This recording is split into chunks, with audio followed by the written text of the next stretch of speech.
Dad, you're pathetic. The words hit me before the February wind did. Caleb spat them like venom as he tossed his designer duffel into the back of his mother's white Tesla.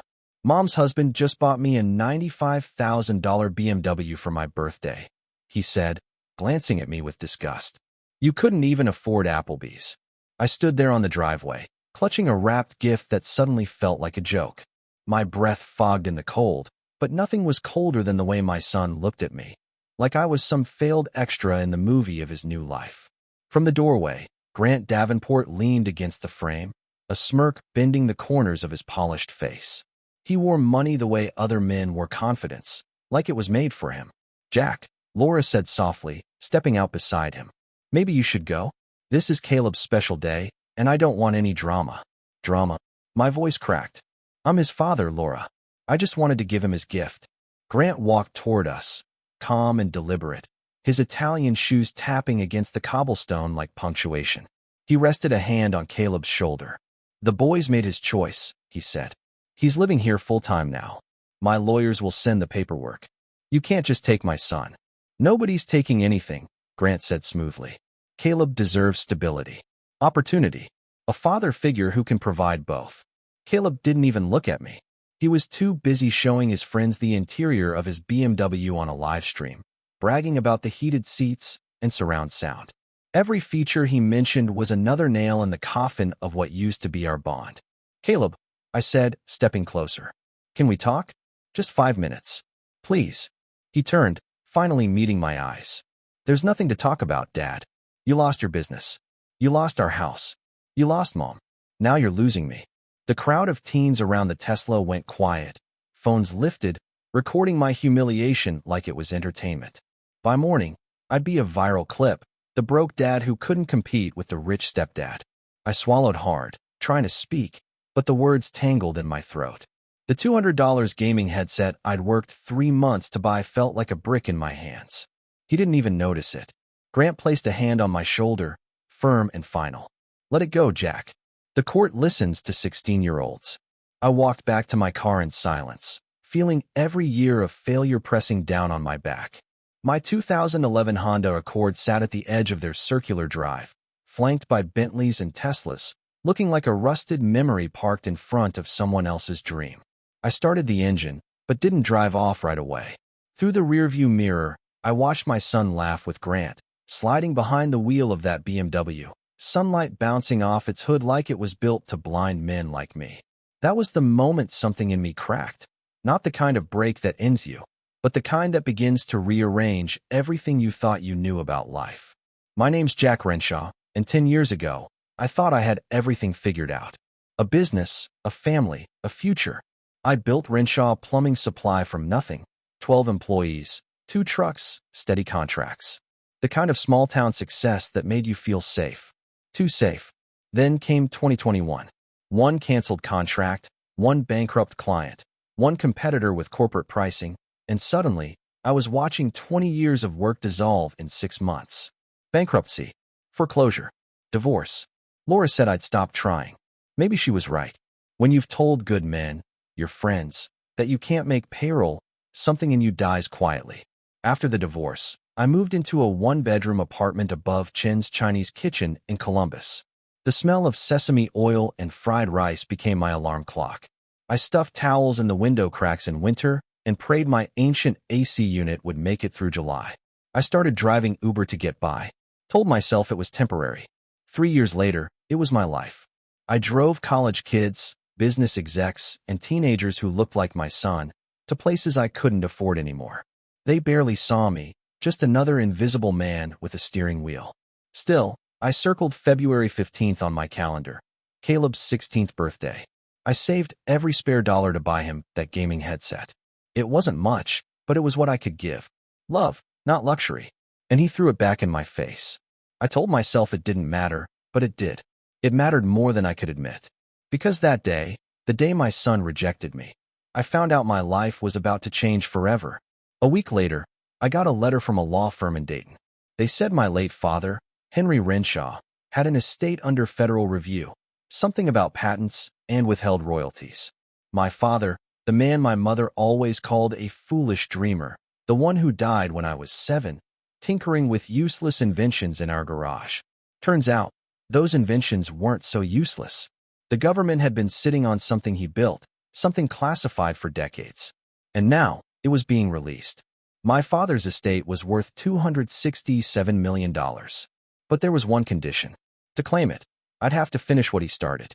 And that meant digging into the past, his secrets, my mother's lies, and the legacy that might just give me back the life I thought I'd lost forever.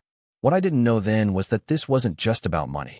It was about redemption, and about proving to my son and myself that sometimes the biggest failures are only the first step towards something extraordinary. Dad, you're seriously showing up in that car? Caleb asked, his voice sharp as the hiss of the automatic doors behind him. He stood on the front steps in a designer tracksuit, the Gucci logo screaming louder than his tone ever could. Behind him, laughter spilled out from the party, a sea of teenagers, champagne-colored balloons, and a catered buffet that probably cost more than my monthly rent. "Happy birthday, kid," I said, forcing a smile and holding out the wrapped box. He glanced at it like I'd handed him a live rat. "What is it?" "Something you mentioned wanting last year," I said, offering the gift. "It's, Dad," he interrupted. "You didn't need to bring anything." The way he said it, "didn't need to" meant shouldn't have bothered. Behind him, I heard someone say, "Is that his real dad?" And another voice snickered. Grant Davenport appeared in the doorway like a politician stepping onto a stage. Tan, perfectly pressed, expensive confidence radiating off him. He laid a hand on Caleb's shoulder like he owned both the house and the boy standing in front of it. "Jack," he said warmly, too warmly, "you're just in time. Come see what we got him." I followed them out into the sunlit driveway, feeling like a ghost haunting my own family. There, gleaming like temptation itself, sat a black BMW M8 with a massive red bow. The reflection of the house shimmered off its hood like it was swallowing the whole world I didn't belong to. 95,000, Grant said, loud enough for everyone to hear. Custom interior. Straight from Munich. Caleb's friends cheered. He was already filming a video, smiling wider than I'd seen him smile in years. That smile hit harder than any insult could. It was the proof that happiness was for sale, and I couldn't afford it. "He doesn't even have his license," I said. "Next week," Grant replied smoothly. "Private instructor. $500 an hour, but worth it for peace of mind, right?" Laura stepped out behind him in white designer activewear and diamonds that winked in the sunlight. She looked every inch the woman who'd traded middle-class comfort for luxury. "Jack, what did you bring Caleb?" She knew exactly what she was asking. I held out the gift like it still meant something. "It's that gaming headset you talked about," I said to my son. "The one you wanted." Caleb didn't even take it. "I already have one. Grant got me the Pro version last month." A wave of silence rippled through the crowd. Every face turned toward me. The broke dad holding a Dollar Tree-wrapped gift beside a man who'd bought his son a car worth more than my entire business used to be. "You're embarrassing yourself," Caleb said, his voice carrying just enough to make sure everyone heard. "You lost everything. Your job, the house, Mom, and now you're driving Uber? You're a failure, Dad. Just admit it." My mouth opened, but no sound came. The humiliation stung worse than the February wind that cut through my thin thrift store jacket. I'd thought I'd hit bottom before. I hadn't even been close. Grant clapped my shoulder like this was a friendly chat. "It's time to move forward, Jack. Caleb's decided to stay here full-time. My attorney will send the documents." I nodded because fighting him would have been like arguing with a hurricane. I turned to Caleb. "I love you, son." He looked at me like that word didn't belong to me anymore. "Don't call me that." When I drove away, the taillights of their BMW gleamed in my rearview mirror like mocking eyes. 2 weeks later, I was still driving 18-hour shifts, sleeping in my car outside the airport, eating gas station burritos because they were cheaper than therapy. Every dollar was accounted for in a spreadsheet on my cracked phone screen. Rent, gas, child support. I was 2 weeks behind on the last one. So when someone knocked on my door that Tuesday morning, I figured it was the county. The knock wasn't friendly. It was official. Through the peephole stood a woman in a tailored black suit, holding a leather folder and a badge. "Mr. Jack Renshaw?" "Yeah," I said. "If this is about the child support." She cut me off. "Agent Patricia Morse, United States Patent and Trademark Office, Special Archives Division." She flashed the badge. "May I come in?" The words didn't make sense. Neither did the fact that a federal agent wanted to sit on my thrift store couch. Your father was Wendell Renshaw, correct? Yes, but he died when I was a kid. What? She pulled up a file on her tablet and turned it to me. It was a scan of an old patent document. The name Wendell J. Renshaw printed at the top. Your father held 14 patents classified under the Invention Secrecy Act in 1983. They've just been declassified. Classified. I laughed. My dad was a dreamer who couldn't pay the bills. Apparently, she said evenly. He was a dreamer who invented a water purification system that's been used by the U.S. military for 4 decades. Under the law, his estate is owed back royalties and interest. My mouth went dry. How much? She looked at her tablet. $267 million. The laugh that came out of me wasn't human. This is a scam, right? Some prank. Agent Morse handed me an embossed government document. The seal caught the light, heavy and undeniable. It's real, but there's a condition. She gave me a sealed letter, handwritten and yellowed with time. My father's writing stared back at me, steady, deliberate, familiar. To my son, Jack, if you're reading this, it means the government finally released what they took. The money doesn't matter if you don't understand why I made what I did. Go to my old workshop in Zanesville, under the workbench. Bring your son. Both of you must come. The inheritance isn't money, it's meaning. Only together can you claim it. You've got 30 days, Agent Morse said, standing. Call me when it's done. It took 3 days and more pride than I could afford to swallow before Laura agreed to bring Caleb to a Starbucks. He showed up 20 minutes late, wearing AirPods and the kind of indifference only a teenager with everything could afford. 5 minutes, he said. Grant's waiting for me.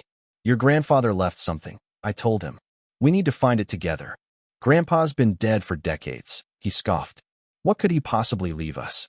Old tools. I slid the photo of the government document across the table. His eyes locked on the number. This is real, he asked, voice cracking slightly. As real as it gets. But we can't claim it unless you come with me. He hesitated, weighing his curiosity against his contempt. Finally, he said, fine. 1 trip. 2 mornings later, we drove in silence down Highway 70 to a rusted warehouse with Renshaw irrigation systems barely visible under decades of grime. The place looked like it hadn't been touched since the Reagan administration. This is it? Caleb asked, wrinkling his nose. You sure this isn't a setup for some horror movie? Inside, dust floated through the sunlight like it had been waiting all these years for someone to come back. The smell of oil, rust, and old memories filled the air. We found the workbench in the back corner. The boards came up easily. Underneath was a sealed metal box, untouched by time. Inside were 3 things: a leather-bound journal, a silver and ceramic device shaped like a thermos, and a letter addressed to me. I read it aloud. Jack, they call me a fool. Your mother said I was wasting our life. But in 1982, I saw children in Guatemala drinking water that killed them. I couldn't unsee it. I built something that could save lives without power or parts, just science and hope. The government took it, but they used it. Soldiers lived. Families lived. This wasn't for profit. It was for purpose. Teach your son that worth isn't measured in what you earn, but in what you build for others. That's our legacy. Use this wisely. Finish what I started. Caleb picked up the filter. This old thing still works. He took it outside, scooped up muddy water, and poured it through. Clear water dripped out the other end. His eyes widened. Holy crap, it actually works. Agent Morse returned a few hours later. She verified the discovery, snapped photos, made a call, and left us standing in the same spot my father once stood, staring at the future he built without living to see it. 3 days later, $267 million hit my account. But what changed wasn't the money, it was Caleb. He moved back in. Not because I was rich now, but because something had shifted. For the first time, he saw me not as the man who'd failed, but as the man who'd tried. We opened Renshaw Waterworks 6 months later, right beside my father's restored workshop. Caleb designed the new filters himself, sleeker, cheaper, powered by purpose. Together, we started shipping them to Flint, then to refugee camps. Each one stamped with 3 words, clean water lives. When the news broke, Laura showed up at my door with cookies she pretended were homemade. Grant's pharmaceutical empire had collapsed under federal investigation for price gouging. Jack, she said softly, maybe we could. No, I said gently. but I'll help you get through the legal stuff. It's what my dad would have done. A reporter asked me at the ribbon cutting, how does it feel to go from Uber driver to millionaire? I looked over at Caleb, jeans, grease on his hands, laughter in his voice. I didn't get rich when the money came, I said. I got rich when I realized what my father tried to teach me. Caleb sold the BMW months ago. Drives an old pickup now. Says it's better for hauling filters. We live in a modest house near the workshop. Every morning, we walk to work past Chin's Chinese kitchen, where I used to rent the apartment above. Mr. Chin waves. Your father proud, he says, pointing at Caleb. He's right. Last week, Caleb called from Guatemala. Dad, he said, I met an old man who remembered Grandpa. He had a letter from an American who promised he'd bring clean water someday. It was signed Wendell Renshaw. I smiled through tears. Tell him the promise was kept. Already did, Caleb said. Told him Renshaw men always keep their promises. The old water filter sits on my desk now, still running, still clear. A reminder that purpose doesn't expire. And for the first time in years, my son doesn't call me pathetic.